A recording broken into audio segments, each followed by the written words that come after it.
તો રસ્તામાં તો અમે જીસીબી જોઈ લીધું હતું। જય હિન્દ ને જય માતાજી મિત્રો, હું છું ધાર્મિક યાદવ અને ફરી સ્વાગત છે અમારા મિની બ્લોગમાં। તો કાલે વરસાદથી ત્યાં અમારા નાવલી નદી તો છલકાઈ ગઈ। પછી તો અમે આગળ રિવરફ્રન્ટનું કામ હાલે ત્યાં જીસીબી જોઈ અને તેનું કામ કરતી હતી અને આ જીસીબી તો બહુ કરી હવે। ને આ બે ભાઈ શું કરે કાંઈ ખબર નથી। મારો ભાઈ મને એમ કહેતો હતો કે વરસાદ આવશે, મેં કીધું નહીં આવે ભાઈ, રહેવા દે ને, હવે વયો જો વરસાદ હવે તો।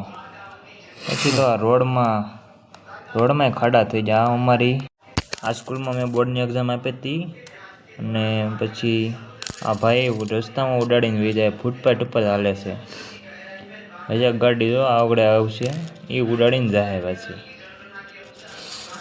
ફૂટપાથ ઉપર હાલ્યું છે તોય જો આ તો માંડ બસ્યા ભાઈ, એમાં સાઈડમાં થઈ ગયા। આ પાછા ભાઈ બરોબર હાલતા હતા, પછી તો કૂતરાને એવું દેખાઈ ગયું ને પાછા જોતા જાય વાંહે કોઈ આવતું જ નથી ને। પછી આ અમારી શાળા છે જ્યાં અમે 8-9 ભણ્યા, તાલુકા શાળા। પછી તો અમે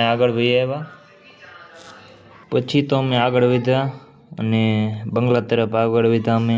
તો અમારે આવો બંગલો બનાવશે એક દી, પણ લાગશે વાર પણ આવશે મજા યાર।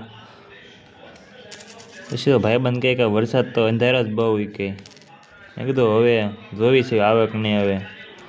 હવે આ અમારી કાપેલ ધાર છે, તો ધીમે ધીમે આગળ વધ્યા। તો આજનો વિડીયો અહીં સુધી રાખીએ, કાલ ફરી મળીએ નવા